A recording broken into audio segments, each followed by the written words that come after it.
Hello, this video was made to help you find and use the attendance reports that are available in the Hub. So first step, click on the Hub, log into the Hub. I'm successful.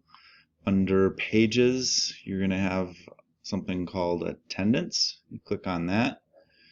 It will show you the attendance report. Some of the features, you can select which years you want the report to include.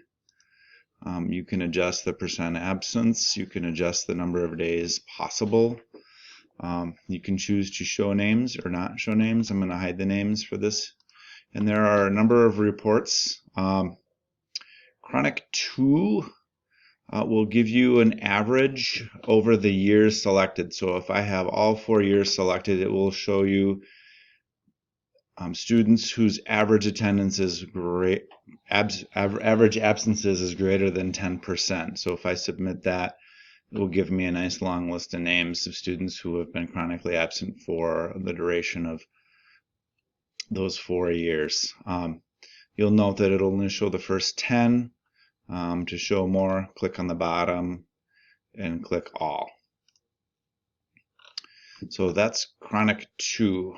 Chronic 3, I think, is probably the one most of us are going to be looking at, which would allow us to choose which years and by building students had chronic absences. So unlike Chronic 2, the report which gives you an average over the duration of time, this one will pick out students who are chronically absent in each of the years selected.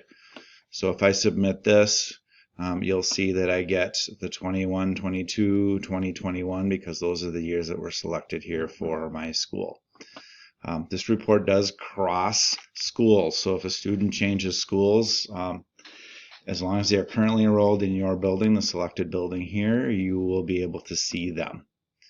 And again, don't be fooled, 1 through 10, if you click here, you can pull down all the entries.